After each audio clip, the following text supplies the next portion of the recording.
Native next YouTube ಚಾನಲ್ನ ಎಲ್ಲ ನೋಡುಗರಿಗೆ ಆತ್ಮೀಯ ಸ್ವಾಗತ. ಹಾಗೆ ತಮ್ಮೆಲ್ಲರಿಗೂ ಕೂಡ ನಮಸ್ಕಾರ ನಮಸ್ಕಾರ ನಮಸ್ಕಾರ. ಆತ್ಮೀಯ ವೀಕ್ಷಕರೇ, ಕಳೆದ ಒಂದು 10-15 ದಿವಸದಿಂದ ಯಾವುದೇ ರೀತಿಯ ಹೊಸ ವೀಡಿಯೋಗಳನ್ನು ಅಪ್ಲೋಡ್ ಮಾಡಲಿಕ್ಕೆ ಆಗಿರಲಿಲ್ಲ. ಅಪ್ಲೋಡು ಮಾಡಿದ್ದೆ, ಅವು ಶಾರ್ಟ್ಸು ಅಂದರೆ ಕೇವಲ ಒಂದು 15 ಸೆಕೆಂಡ್ ಇರುವಂತಹ ಶಾರ್ಟ್ಸ್ಗಳ ವೀಡಿಯೋಗಳನ್ನು ಅಪ್ಲೋಡ್ ಮಾಡಿದ್ದೆ. ಈ ರೀತಿ 4 ನಿಮಿಷ 8 ನಿಮಿಷ ಇರುವಂತಹ ವೀಡಿಯೋಗಳನ್ನು ಮಾಡಲಿಕ್ಕೆ ಆಗಿರಲಿಲ್ಲ. ಇದಕ್ಕೆ ಕಾರಣ ಏನಪ್ಪ ಅಂದರೆ, ಕೆಲವೊಮ್ಮೆ ಈ ವಿಡಿಯೋ ಮಾಡೋದು ಕೂಡ ಮೊನಟನಸ್ಸು ಅಂದರೆ ಏಕಾತನತೆ ಅನಿಸೋದ್ರಿಂದ ಅದರಿಂದ ಒಂದು ಸ್ವಲ್ಪ ಗ್ಯಾಪನ್ನು ತಗೋಬೇಕು ಅನಿಸಿದ್ರಿಂದಲೋ ಏನೋ ಈ ವಿಡಿಯೋವನ್ನು ಮಾಡಲಿಕ್ಕೆ ತುಂಬ ತಡವಾಯಿತು. ಈ ರೀತಿ ಆಗದಂತೆ ಮುಂದೆ ಎಚ್ಚರ ವಹಿಸ್ತೇನೆ. ನಿತ್ಯ ಅಪ್ಲೋಡ್ ಮಾಡಬೇಕು ಅನ್ನೋದೇ ನನ್ನ ಆಶಯ ಕೂಡ ಆಗಿದೆ. ಈ ರೀತಿ ಮುಂದಿನ ದಿನಗಳಲ್ಲಿ ಯಾವುದೇ ಗ್ಯಾಪ್ ಮಾಡದೆ ವಿಡಿಯೋಗಳನ್ನು ಅಪ್ಲೋಡ್ ಮಾಡ್ತೀನಿ. ಅದಕ್ಕಾಗಿ ಇಷ್ಟು ದಿವಸ ತಡ ಮಾಡಿದ್ದಕ್ಕೆ ಕ್ಷಮೆ ಇರಲಿ ಅಂತೇಳಿ ಕ್ಷಮೆಯನ್ನು ಕೇಳ್ತೀನಿ. ಹಾಗೆ ಇವತ್ತು ನಾನು ವಿಡಿಯೋವನ್ನು ತಡವಾಗಿ ಮಾಡ್ತಿದ್ರು ಕೂಡ ಭಾಳ ಒಂದು ಅದ್ಭುತವಾದಂತಹ ಒಂದು ಸಸ್ಯವನ್ನು ನಿಮಗೆ ಪರಿಚಯಿಸಲಿಕ್ಕೆ ಈ ವಿಡಿಯೋವನ್ನು ಮಾಡ್ತಾ ಇದ್ದೇನೆ. ಬಹಳ ಪ್ರಾಚೀನ ಕಾಲದಿಂದಲೂ ಕೂಡ ಆಯುರ್ವೇದ ಔಷಧಿನಲ್ಲಿ ಪ್ರಮುಖವಾಗಿ ಬಳಸುವಂತಹ ಈ ಔಷಧಿಯ ಬಳ್ಳಿಯ ಹೆಸರು ಕನ್ನಡದಲ್ಲಿ ಮೆದ್ಗೂಳಿ ಅಂಬು ಅಂತೇಳಿ ಕರೀತಾರೆ. ಹಾಗೆ ಇದನ್ನು ಹಾಲು ಬಳ್ಳಿ ಅಂತಲೂ ಕೂಡ ಕರೀತಾರೆ, ಕಾವಡಿ ಅಂತಲೂ ಕೂಡ ಕರೀತಾರೆ, ಕೆಂಡಲಿ ಎನ್ನುವ ಹೆಸರಿನಿಂದ ಕೂಡ ಇದನ್ನು ಕರೀತಾರೆ. ಇದರ ಸಂಸ್ಕೃತದ ಹೆಸರು ಕೃಷ್ಣ ಸಾರಿವ ಅಂತ ಹೇಳಿ. ಹಾಗೆ ಇದನ್ನು ಶ್ಯಾಮಲತಾ ಅನ್ನುವ ಹೆಸರಿನಿಂದ ಕೂಡ ಸಂಸ್ಕೃತದಲ್ಲಿ ಕರೀತಾರೆ. ಮತ್ತು ಕಪ್ಪು ಅನಂತ ಮೂಲ ಅಂತಲೂ ಕೂಡ ಈ ಬಳ್ಳಿಗೆ ಹೇಳ್ತಾರೆ. ಈ ಬಳ್ಳಿ ಸಸ್ಯವನ್ನು ಇಂಗ್ಲೀಷ್ನಲ್ಲಿ ವ್ಯಾಕ್ಸ್ ಲೀವ್ಡ್ ಕ್ಲೈಂಬರ್ ಅಂತೇಳಿ ಕರೀತಾರೆ. ಇದರ ಬಟಾನಿಕಲ್ ನೇಮು ಇಚನೋಕಾರ್ಪಸ್ ಪುಟೇಸೆನ್ಸ್ ಅಂತ ಹೇಳಿ. ಇದರ ಇನ್ನೊಂದು ವೈಜ್ಞಾನಿಕ ಹೆಸರು ಕೂಡ ಇದೆ. ಅದೇನಪ್ಪ ಅಂದರೆ ಕ್ರಿಪ್ಟೋಲೆಪಿಸ್ ಬುಚ್ನಾನಿ ಅಂತ. ಇದು ಸಸ್ಯಶಾಸ್ತ್ರದ ಪ್ರಕಾರ ಅಪೋಸೈನೇಸಿ ಕುಟುಂಬಕ್ಕೆ ಸೇರಿದೆ. ಅಂದರೆ ಈ ಮಧುನಾಸಿನಿ ಬಳ್ಳಿ ಇದೆಯಲ್ಲ, ಸೇಮ್ ಅದೇ ಕುಟುಂಬಕ್ಕೆ ಇದು ಕೂಡ ಸೇರಿದೆ. ಸಾಮಾನ್ಯವಾಗಿ ಈ ಮೆದ್ಗೂಳಿ ಅಂಬು ಅಥವಾ ಸಂಸ್ಕೃತದ ಕೃಷ್ಣ ಸಾರಿವ, ಶ್ಯಾಮಲತಾ ಅನ್ನುವ ಈ ಬಳ್ಳಿ ಸಸ್ಯ ಕಾಡಿನಲ್ಲಿ ಮರಗಳಿಗೆ ಅಂಟಿಕೊಂಡು ಬೆಳೆಯುವಂತಹ ಒಂದು ಔಷಧೀಯ ಬಳ್ಳಿಯಾಗಿದೆ.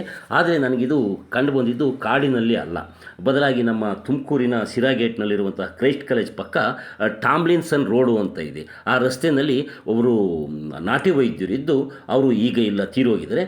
ಅವರು ತಮ್ಮ ಮನೆಯ ಮುಂದೆ ಒಂದು ಕೊಂಡಮಾವು ಮರಕ್ಕೆ ಇದನ್ನು ಅಂಟಿಸಿ ಬೆಳೆಸಿದರು. ನೀವಿಲ್ಲಿ ಏನು ನೋಡ್ತಾ ಇದ್ದೀರಲ್ಲ, ಈ ಬಳ್ಳಿಯ ಎಲೆಗಳು ಸಾಮಾನ್ಯವಾಗಿ ಹಚ್ಚ ಹಸಿರಾಗಿದ್ದು ಒಂದು ರೀತಿಯ ಹೊಳಪಿನಿಂದ ಕೂಡಿರ್ತವೆ. ಮತ್ತು ಈ ನೇರಳೆ ಹಣ್ಣಿನ ಮರದ ಎಲೆಗಳನ್ನು ಸ್ವಲ್ಪ ಹೋಲಿಕೆ ಆಗ್ತವೆ. ಈ ಎಲೆಗಳನ್ನು ಜಿಗುಡ್ತಾಗ ಅಥವಾ ಮುರಿದಾಗ ಹಾಲಿನಂತಹ ಅಂಟು ದ್ರವ ಹೊರಬರ್ತದೆ. ಈ ಬಳ್ಳಿನಲ್ಲಿ ಇದರ ಕಾಯಿಗಳನ್ನು ಕೂಡ ನೀವು ನೋಡ್ತಾ ಇರ್ಬೋದು. ಅವು ಒಂದಕ್ಕೊಂದು ವಿರುದ್ಧ ದಿಕ್ಕಿನಲ್ಲಿ ಅಂಟಿಕೊಂಡಂತೆ ಬೆಳೆದಿರ್ತವೆ. ಇವು ಒಣಗಿದಾಗ ಅದ್ರ ಒಳಗಡೆ ಅವು ಸಿಡಿದು, ಅಂದರೆ ಒಣಗಿದಾಗ ಅವು ಬೀರನ್ನು ಬಿಟ್ಟು ಅದರಲ್ಲಿ ಈ ಹತ್ತಿ ಅಥವಾ ರೇಷ್ಮೆ ಅಂತ ನುಣುಪಾದ ಒಂದು ರೀತಿಯ ವಸ್ತು ಇರ್ತದೆ. ಆ ವಸ್ತು ಗಾಳಿಗೆ ಆರು ಹೋಗಿ ಇದರ ಬೀಜ ಪ್ರಸರಣ ನಡೀತದೆ. ನೀವಿಲ್ಲಿ ನೋಡ್ತಿರುವಂಥದ್ದು ನಾನು ಈಗಾಗಲೇ ಹೇಳಿರುವಂತೆ ಕೃಷ್ಣ ಸಾರಿವ ಬಳ್ಳಿ. ಈ ಸಾರಿವ ಸಸ್ಯದಲ್ಲಿ 2 ವಿಧ ಇದೆ. ಒಂದು ಕೃಷ್ಣ ಸಾರಿವ, ಮತ್ತೊಂದು ಶ್ವೇತ ಸಾರಿವ. ಈ ಕೃಷ್ಣ ಸಾರಿವ ಒಂದು ಪ್ರಮುಖ ಆಯುರ್ವೇದ ಔಷಧೀಯ ಸಸ್ಯ ಆಗಿದೆ. ಇದು ನಮ್ಮ ಪ್ರಾಚೀನ ಕಾಲದಿಂದಲೂ ಕೂಡ, ಅಂದರೆ ಈ ನಮ್ಮ ಏನು ಆಯುರ್ವೇದದ ಪ್ರಮುಖ ಬೃಹತ್ ಗ್ರಂಥಗಳಿದಾವಲ್ಲ, ಚರಕ ಸಂಹಿತ, ಸುಶ್ರುತ ಸಂಹಿತ, ಈ ಚರಕ ಸಂಹಿತ ಮತ್ತು ಸುಶ್ರುತ ಸಂಹಿತದಲ್ಲಿ ಕೂಡ ಈ ಕೃಷ್ಣ ಸಾರಿವ ಬಳ್ಳಿಯ ಬಗ್ಗೆ ಉಲ್ಲೇಖಗಳಿದ್ದಾವೆ. ಇದರ ಔಷಧೀಯ ಗುಣಗಳ ಬಗ್ಗೆ ಸ್ಪಷ್ಟವಾಗಿ ಚರಕ ಮಹರ್ಷಿ ಮತ್ತು ಸುಶ್ರುತ ಮಹರ್ಷಿ ಉಲ್ಲೇಖಿಸಿ ಹೋಗಿದ್ದಾರೆ. ಈ ಕೃಷ್ಣ ಸಾರಿವ ಒಂದು ಸುಗಂಧ ವಾಸನೆ ಬರುವಂತಹ ಬಳ್ಳಿ ಸಸ್ಯ ಆಗಿದೆ. ಇದನ್ನು ಆಯುರ್ವೇದ, ಸಿದ್ಧ ಮತ್ತು ಯುನಾನಿ ಔಷಧಿ ಪದ್ಧತಿಗಳಲ್ಲಿ ಪ್ರಮುಖವಾಗಿ ವ್ಯಾಪಕವಾಗಿ ಬಳಸಲಾಗ್ತದೆ. ಆಯುರ್ವೇದದಲ್ಲಿ ನೀವು ಕೇಳಿರ್ಬೋದು ಸಾರಿ ವ್ಯಾತ್ಯಾಸವ ಮತ್ತು ಸಾರಿ ವ್ಯಾದ್ಯಾವಲೇಹ ಅನ್ನುವ ಔಷಧಿಗಳಿದ್ದಾವೆ. ಈ ಔಷಧಿಗಳನ್ನು ಪ್ರಮುಖವಾಗಿ ಈ ಕೃಷ್ಣ ಸಾರಿವ ಬಳ್ಳಿಯನ್ನು ಬಳಸಿ ತಯಾರು ಮಾಡುವಂಥದ್ದಾಗಿವೆ. ಈ ಕೃಷ್ಣ ಸಾರಿವ ಬಳ್ಳಿಯಿಂದ ಬೇದಿ, ಅತಿಸಾರ, ಸಿಫಿಲಿಸು ಮತ್ತು ಲಿಕೋಡರ್ಮ, ಮೂತ್ರವರ್ಧಕ, ರಕ್ತ ಶುದ್ಧೀಕರಣ, ದೀರ್ಘಕಾಲದ ಜ್ವರ, ಅಸ್ತಮ, ಯಕೃತ್ತಿನ ಕಾಯಿಲೆಗಳು, ಲೈಂಗಿಕವಾಗಿ ಹರಡುವ ರೋಗಗಳು ಮತ್ತು ಕುಷ್ಠರೋಗ, ಮೂತ್ರನಾಳದ ಸೋಂಕು, ಅಧಿಕ ರಕ್ತದೊತ್ತಡ, ಚರ್ಮ ರೋಗಗಳು ಸೇರಿದಂತೆ ಅನೇಕ ಕಾಯಿಲೆಗಳಿಗೆ ಇದರಿಂದ ಔಷಧಿಗಳನ್ನು ತಯಾರಿಸಿ ಬಹಳ ಪ್ರಾಚೀನ ಕಾಲದಿಂದಲೂ ಕೂಡ ಆಯುರ್ವೇದ, ಸಿದ್ಧ, ಯುನಾನಿ ಮತ್ತು ನಮ್ಮ ಸಾಂಪ್ರದಾಯಿಕ ನಾಟಿ ವೈದ್ಯರು ಕೂಡ ಇದನ್ನು ಬಳಸ್ಕೊಂಡು ಬಂದಿದ್ದಾರೆ. ಈ ಕೃಷ್ಣ ಸಾರಿವ ಬಳ್ಳಿ ನೋವು ನಿವಾರಕ, ಜ್ವರ ನಿವಾರಕ, ಮೊಡವೆ ವಿರೋಧಿ, ಬ್ಯಾಕ್ಟೀರಿಯಾ ಅಂದರೆ ಸೂಕ್ಷ್ಮ ಜೀವಿಗಳ ವಿರೋಧಿಯಾಗಿದೆ, ಕ್ಯಾನ್ಸರ್ ವಿರೋಧಿಯಾಗಿದೆ, ವಿಷ ವಿರೋಧಿಯಾಗಿದೆ ಮತ್ತು ಗಾಯವನ್ನು ಗುಣಪಡಿಸುವಂತಹ ಶಕ್ತಿ ಈ ಬಳ್ಳಿಗೆ ಇದೆ. ಅಲ್ಲದೆ ಇದು ಆಯುರ್ವೇದದ ಪ್ರಕಾರ ಚರ್ಮದ ಬಣ್ಣವನ್ನು ಅಂದರೆ ಚರ್ಮದ ಕಾಂತಿಯನ್ನು ಹೆಚ್ಚಿಸುವಂತಹ ಗುಣ ಈ ಬಳ್ಳಿಗಿದೆ. ಮತ್ತು ಗಂಟಲು ನೋವು ನಿವಾರಣೆಯನ್ನು ಮಾಡ್ತದೆ. ಮತ್ತು ಧ್ವನಿ ಅಂದರೆ ಈ ಹಾಡುಗಾರರು ಇರ್ತಾರಲ್ಲ, ಈ ಸಂಗೀತಗಾರರು, ಅವರ ಧ್ವನಿಯನ್ನು ತುಂಬ ಗುಣಮಟ್ಟದನ್ನಾಗಿ ಅಂದರೆ ಸುಶ್ರಾವ್ಯಗೊಳಿಸಲಿಕ್ಕೆ ಈ ಬಳ್ಳಿಯನ್ನು ಔಷಧಿಯಾಗಿ ಬಳಸ್ಕೊಡ್ತಾರೆ. ಈ ಬಳ್ಳಿಯಿಂದ ನಾಟಿ ವೈದ್ಯರು, ಸಾಂಪ್ರದಾಯಿಕ ವೈದ್ಯರು ಮತ್ತು ಆಯುರ್ವೇದ ವೈದ್ಯರು ಈ ಎದೆಹಾಲನ್ನು, ತಾಯಿಯ ಎದೆಹಾಲನ್ನು ಶುದ್ಧೀಕರಿಸಲಿಕ್ಕೆ, ಅಂದರೆ ಕೆಲವೊಮ್ಮೆ ತಾಯಿಯ ಎದೆಹಾಲೇ ನಂಜಾಗಿರ್ತದೆ, ಅಂತಹ ನಂಜಾದ ಎದೆಹಾಲನ್ನು ಶುದ್ಧೀಕರಿಸಲಿಕ್ಕೆ ಈ ಬಳ್ಳಿಯಿಂದ ಔಷಧಿಯನ್ನು ತಯಾರಿಸಿ ಬಳಸ್ತಾರೆ. ಮತ್ತು ಕಾಮೋತ್ತೇಜಕವಾಗಿ ಔಷಧಿಯನ್ನು ತಯಾರಿಸಲಿಕ್ಕೆ ಕೂಡ ಈ ಬಳ್ಳಿಯನ್ನು ಬಳಸ್ತಾರೆ ಆಯುರ್ವೇದದಲ್ಲಿ. ಚರ್ಮ ಕಾಯಿಲೆಗಳ ನಿವಾರಣೆ ಕೂಡ ಈ ಬಳ್ಳಿ ಒಂದು ಪ್ರಮುಖ ಔಷಧಿಯಾಗಿ ಬಳಕೆಯಾಗ್ತದೆ. ಅಂದರೆ ಈ ಚರ್ಮ ಕಾಯಿಲೆಗಳು ಅಂದರೆ ಈ ತುರಿಕೆ, ದದ್ದುಗಳು ಆಗಿರ್ತಾವಲ್ಲ, ಅವುಗಳ ನಿವಾರಣೆಗೆ ಈ ಬಳ್ಳಿಯಿಂದ ಔಷಧಿಯನ್ನು ತಯಾರಿಸಿ ಮಾಡಿ ಬಳಸ್ತಾರೆ. ನೀವೀಗ ಏನು ಇಲ್ಲಿ ನೋಡ್ತಾ ಇದ್ದೀರಲ್ಲ, ಇದು ಈ ಬಳ್ಳಿಯ ಕಾಂಡ. ಈ ಬಳ್ಳಿಯ ಕಾಂಡವೇ ಪ್ರಮುಖ ಔಷಧಿಯಾಗಿ ಬಳಕೆಯಾಗ್ತದೆ.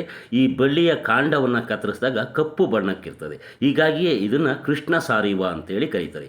ಇದರ ಬೇರಂತೂ ಹೆಚ್ಚು ಔಷಧೀಯ ಗುಣಗಳನ್ನು ಹೊಂದಿರುವಂಥದ್ದಾಗಿದೆ. ಈ ಕೃಷ್ಣ ಸಾರಿವ ಬಳ್ಳಿಯ ಬೇರು ಮತ್ತು ಕಾಂಡ ಹೆಚ್ಚು ಸುವಾಸನೆಯುಳ್ಳಂಥದ್ದಾಗಿದೆ. ಹೀಗಾಗಿ ಇದನ್ನು ದೇಹದಲ್ಲಿ ದುರ್ವಾಸನೆ ಬರ್ತದಲ್ಲ, ಆ ದುರ್ವಾಸನೆಯನ್ನು ತಡಿಲಿಕ್ಕೆ ಇದರ ಬೇರನ್ನು ಔಷಧಿಯಾಗಿ ಬಳಸಲಾಗ್ತದೆ. ಮತ್ತು ಇದರ ಬೇರಿಗೆ ಒಂದು ಮೂತ್ರವರ್ಧಕ ಗುಣ ಇದೆ. ಅಂದರೆ ಮೂತ್ರ ಹೆಚ್ಚಿಸಲಿಕ್ಕೆ ಇದು ಪ್ರಯೋಜನಕಾರಿಯಾಗಿದೆ. ಹಾಗೆ ದೇಹದ ಬೆವರನ್ನು ಹೆಚ್ಚಿಸಲಿಕ್ಕೆ ಕೂಡ ಇದು ಪ್ರಯೋಜನಕಾರಿಯಾಗಿ ಔಷಧಿಯಾಗಿ ಬಳಕೆಯಾಗ್ತದೆ. ಏನು ಈ ದೇಹದಲ್ಲಿ ಬರುವಂತಹ ದುರ್ವಾಸನೆಯನ್ನು ತಡಿಲಿಕ್ಕೆ ಮತ್ತು ಮೂತ್ರವರ್ಧಕವನ್ನಾಗಿ ಮಾಡಲಿಕ್ಕೆ ಮತ್ತು ಈ ಬೆವರನ್ನು ಹೆಚ್ಚಿಸಲಿಕ್ಕೆ ಇದರ ಬೇರಿನಿಂದ ಶರಬತ್ತನ್ನು ತಯಾರಿಸ್ತಾರೆ ಮತ್ತು ಟಾನಿಕ್ಗಳನ್ನು ತಯಾರಿಸಿ ಕೊಡ್ತಾರೆ. ಈ ಕೃಷ್ಣ ಸಾರಿವ ಬಳ್ಳಿಯ ಪ್ರಮುಖ ಶಕ್ತಿ ಅಥವಾ ಔಷಧಿಯ ಗುಣ ಏನಪ್ಪ ಅಂದರೆ ರಕ್ತವನ್ನು ಶುದ್ಧೀಕರಣ ಮಾಡ್ತದೆ. ಅಂದರೆ ದೇಹದಲ್ಲಿರುವ ಕಲ್ಮಶಗಳನ್ನು ಹೊರ ಹಾಕ್ತದೆ. ಅದಕ್ಕಾಗಿ ಇದರಿಂದ ಟಾನಿಕನ್ನು, ಲೇಹವನ್ನು ತಯಾರಿಸಿ ಆಯುರ್ವೇದದಲ್ಲಿ ಕೊಡಲಾಗ್ತದೆ. ಈ ಕೃಷ್ಣ ಸಾರಿವ ಸಸ್ಯದ ಬೇರು ಮತ್ತು ಎಲೆಯನ್ನು ನೀರಿನಲ್ಲಿ ಚೆನ್ನಾಗಿ ಕುದಿಸಿ ಕಷಾಯ ಮಾಡಿ ಕುಡಿಯೋದ್ರಿಂದ ದೀರ್ಘಕಾಲದ ಜ್ವರ ಏನಾದರೂ ಇದ್ದರೆ ಅವು ನಿವಾರಣೆ ಆಗ್ತದೆ. ಈ ಅಪಘಾತ ಅಥವಾ ಇನ್ನಿತರ ಸಂದರ್ಭದಲ್ಲಿ ಈ ಕೈ, ಕಾಲಿನ ಮೂಳೆಗಳು ಮುರಿದಿರ್ತವಲ್ಲ, ಅಂತಹ ಮುರಿದ ಮೂಳೆಗಳನ್ನು ಜೋಡಿಸ್ಲಿಕ್ಕೆ ಮತ್ತು ಅವು ವಾಪಸ್ಸು ರಿಪೇರಿ ಆಗಲಿಕ್ಕೆ, ಯಥಾಸ್ಥಿತಿಗೆ ಬರಲಿಕ್ಕೆ ಇದರ ಬೇರಿನ ಸಾರವನ್ನು, ಅಂದರೆ ಈ ಬೇರು ಅಥವಾ ಕಾಂಡದ ರಸವನ್ನು ಔಷಧಿಯಾಗಿ ಕೊಡಲಾಗ್ತದೆ. ಈ ಕೃಷ್ಣ ಸಾರಿವ ಬಳ್ಳಿ ಉರಿಯೂತ ನಿವಾರಕ ಗುಣವನ್ನು ಕೂಡ ಹೊಂದಿದೆ. ಹೀಗಾಗಿ ಇದನ್ನು ಕೀಲು ನೋವು ಮತ್ತು ಪಾರ್ಶ್ವವಾಯು ಸಂಬಂಧಿತ ನೋವುಗಳನ್ನು ಕಡಿಮೆ ಮಾಡಲಿಕ್ಕೆ ಕೂಡ ಈ ಬಳ್ಳಿಯ ಔಷಧಿ ಸಹಾಯಕವಾಗ್ತದೆ. ಈ ಕೃಷ್ಣ ಸಾರಿವ ಬಳ್ಳಿಯ ಎಲೆ ಅಥವಾ ಬೇರಿನ ಕಷಾಯವನ್ನು ಮಾಡಿ ಕುಡಿಯೋದ್ರಿಂದ ಕೆಮ್ಮು ಕೂಡ ಕಡಿಮೆ ಆಗ್ತದೆ. ಮತ್ತು ಇದು ದೇಹದಲ್ಲಿ ರೋಗ ನಿರೋಧಕ ಶಕ್ತಿಯನ್ನು ಹೆಚ್ಚು ಮಾಡ್ತದೆ. ವಿಷಜಂತುಗಳು ಅಂದರೆ ಸರ್ಪಗಳು ಕಚ್ಚಿದಾಗ ಅದರ ವಿಷವನ್ನು ಕಡಿಮೆ ಮಾಡಲಿಕ್ಕೆ ಇದರ ಬೇರಿನ ಕಷಾಯವನ್ನು ಅಥವಾ ಬೇರಿನಿಂದ ಔಷಧಿಯನ್ನು ತಯಾರಿಸಿ ಕೊಡುವಂತಹ ಪದ್ಧತಿ ಕೂಡ ಕೆಲವು ಸಾಂಪ್ರದಾಯಿಕ ವೈದ್ಯರಲ್ಲಿ ಇವತ್ತಿಗೂ ಕೂಡ ಜಾರಿಯಲ್ಲಿದೆ. ಈ ದೇಹದಲ್ಲಿ ರಕ್ತ ಕೆಟ್ಟಿದೆ ಅಂತಾರಲ್ಲ, ಅಂದರೆ ಈ ರಕ್ತದ ಅಶುದ್ಧತೆಯಿಂದ ಬರುವಂತಹ ವಿವಿಧ ಚರ್ಮದ ಕಾಯಿಲೆಗಳು, ಅಂದರೆ ಅಲರ್ಜಿಗಳು, ತುರಿಕೆ, ಕುಷ್ಠರೋಗದಂತಹ ಸಮಸ್ಯೆಗಳಿಗೂ ಕೂಡ ಇದರಿಂದ ಔಷಧಿಯನ್ನು ತಯಾರಿಸಿ ಆಯುರ್ವೇದದಲ್ಲಿ ಬಳಸಲಾಗ್ತದೆ. ಈ ಕೃಷ್ಣ ಸಾರಿವ ಬಳ್ಳಿಯ ಮಾಹಿತಿ ನಿಮ್ಗೆ ಇಷ್ಟವಾಗಿದ್ದರೆ ಈ ವಿಡಿಯೋಗೊಂದು ಲೈಕ್ ಮಾಡಿ, ನಿಮ್ಗೇನು ಅನ್ನಿಸ್ತು ಅಂತ ಕಾಮೆಂಟ್ ಮಾಡಿ, ಈ ವಿಡಿಯೋವನ್ನು ಶೇರ್ ಮಾಡಿ ನಿಮ್ಮ ಸ್ನೇಹಿತರು ಕಳಿಸಿ. ಹಾಗೆ ನೀವು ನೋಡುತ್ತಿರುವ ಈ ನೇಟಿವ್ ನೆಟ್ ಯೂಟ್ಯೂಬ್ ಚಾನಲ್ಗೆ ಸಬ್ಸ್ಕ್ರೈಬ್ ಆಗಿ. ನಮಸ್ತೆ.